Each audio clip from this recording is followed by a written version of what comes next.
Bismillahirrahmanirrahim. Assalamualaikum warahmatullahi wabarakatuh. Selamat malam. Salam sejahtera untuk kita semua, rekan-rekan Carto Politika and Law ya, CPL. Baik, pada kesempatan hari ini ya teman-teman semuanya, saya akan kembali lagi memberikan suatu link ya, link latihan mengenai kisi-kisi soal CAT bagi Panwaslu Kecamatan ya pada pemilu 2024 nanti. Oke, pertama yang ingin saya sampaikan mengenai selamat lah ya. Selamat kepada rekan-rekan yang memenuhi syarat ataupun rekan-rekan yang lolos cara verifikasi administrasinya ya. Itu baru tahap pertama. Silakan nanti rekan-rekan persiapkan dirinya ya, diri masing-masing untuk menghadapi CAT ataupun tes tertulis ya yang akan dilaksanakan pada tanggal 14, 15 sampai 16 Oktober tentunya ya. Kita masih punya waktu 1 hari lagi untuk mempersiapkan, mematangkan diri kita untuk mengikuti CAT nanti seperti itu ya. Oke teman-teman, mungkin ada beberapa rekan-rekan kita yang nggak lolos ya terkait dengan administrasi ini. Itu dimungkinkan yang pertama itu terkait dengan belum cukup umur ya, itu. Kemudian yang kedua itu terkait dengan syarat administrasinya ataupun berkasnya ada yang kurang ya, ataupun ada yang nggak sesuai. Misalnya syarat surat keterangan sehat itu harus dari puskesmas atau rumah sakit pemerintah. Namun itu dari klinik ataupun dari ya di luar itulah ya. Itu termasuk terkait dengan kurangnya berkas. Kemudian ada lagi misalkan terdaftar dalam sipol dan yang bersangkutan itu enggak mengadukan ke Bawaslu untuk dimintain klarifikasi, untuk mengklarifikasi ya bahwasanya saya ini bukan anggota partai seperti itu ya. Jadi mungkin ada beberapa item itu ataupun di luar item yang lain ya. Cuman saya menganalisa ada 3 item itu yang menjadi tidak lolosnya rekan-rekan dalam verifikasi administrasi seperti itu. Oke, baik, seperti biasa rekan-rekan semuanya ya, berkaitan dengan link tentu ada di deskripsi ya, dan kemudian password itu saya sertakan di dalam video ini. Saya harap untuk password ini sekali lagi dan nggak bosan-bosan saya menyampaikan, jangan di skip ya kalau pengen tahu mengenai passwordnya seperti itu. Kalau rekan-rekan berkomentar passwordnya salah dan sebagainya, saya yakin itu pasti di skip ya, nggak selesai untuk melihat video ini. Dan saya ucapkan terima kasih pada rekan-rekan yang telah mendukung channel ini ya, dan yang mengikuti pelatihan ini. Saya harap saya berdoa semoga rekan-rekan terpilih menjadi Panwaslu Kecamatan 2024 nanti ya, untuk pemilu 2024 nanti. Oke, pertama passwordnya itu adalah saya ya. Kemudian yang ingin saya sampaikan ataupun pembahasan kita hari ini yaitu ada di kolom komentar ya pada uploadan yang siang tadi, itu mengenai parpol yang dari Bumi Manusia Story ya, itu mengenai parpol yang tidak dilakukan verfak pada pemilu 2024, parpol yang memenuhi ambang batas parlemen pada pemilu 2019, 4% suara nasional, kok nggak ada jawaban yang benar. Nah, terkait dengan soal ini dalam link yang tadi siang, mohon maaf ya rekan-rekan, terkait dengan satu soal itu ya, saya belum men-setting terkait dengan jawaban yang benarnya. Namun jawaban yang benar terkait dengan parpol yang tidak dilakukan verifikasi faktual itu adalah parpol yang sekarang ada di parlemen ya. Parpol yang sekarang ada di parlemen itu tidaklah dilakukan verifikasi faktual, hanya sampai verifikasi administrasinya saja seperti itu. Oke, itu ya, semoga bisa memberikan keterangan lebih jelas ya teman-teman ya. Kemudian yang kedua ini dari Adin Rosid Permadi ya, itu menyampaikan mohon penjelasannya perbedaan tentang form A dan form B. Oh gini Bang Adin ya, teman-teman yang lain juga. Jadi penggunaan formulir itu dalam regulasi kita ya, dalam regulasi terkait dengan kepemiluan itu ada 2 ya. mengenai rezim pemilu ya, rezim pemilu itu menggunakan formulir model B ya, seperti itu.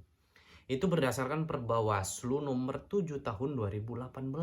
Itu menggunakan formulir B ya, B1, B2, B3. Nah, itu terkait dengan rezim pemilu. Kemudian kalau untuk formulir model A dari A1, A2, A3 itu dalam hal penanganan pelanggaran pada rezim pilkada seperti itu ya, pada rezim pemilihan gubernur, wakil gubernur, bupati, wakil bupati, serta wali kota dan wakil wali kota. Itu menggunakan jenis formulir penanganan pelanggarannya A ya, A1, A2 bla bla bla. Kalau untuk pemilu itu menggunakan penanganan pelanggarannya menggunakan formulir model B ya, B1, B2 bla bla bla. Namun kalau untuk hanya A-nya saja ya, formulir model A digunakan untuk apa? Itu untuk pengawasan ya, ataupun istilahnya itu adalah laporan hasil pengawasan atau LHP seperti itu ya. Tapi kalau udah ada A1, A2 itu beda lagi maknanya ya. Kalau A-nya saja itu untuk LHP seperti itu ya. Semoga itu bisa menjawab ya Bang Adin ya. Kemudian password yang keduanya itu udah terpilih.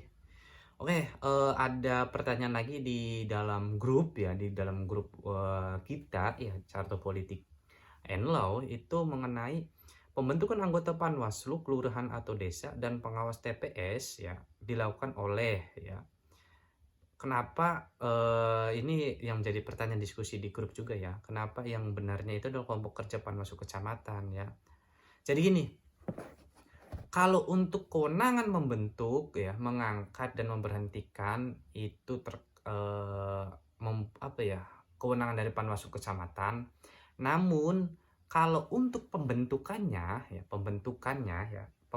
nih udah masuk ke sub lagi ya, seperti itu pembentukan Panwaslu kelurahan desa, pengawas TPS itu merupakan kelompok kerja. Jadi Panwaslu kecamatan itu membentuk kelompok kerja seperti itu. Sama halnya dengan rekan-rekan sekarang ya.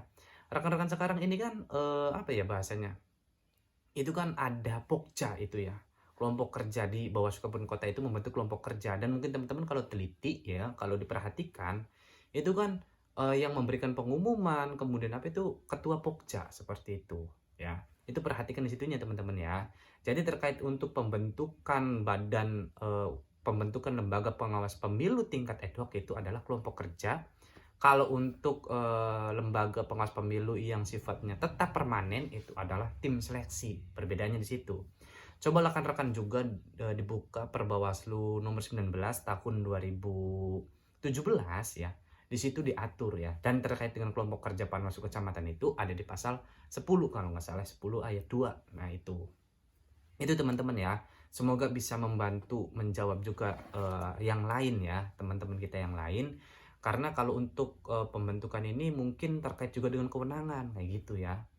Beda ya teman-teman ya. Kalau kewenangan ya memang ada di Panwaslu kecamatan. Namun kalau untuk pembentukannya ya, pembentukan itunya lebih ke subnya lagi, itu ke kelompok kerjanya.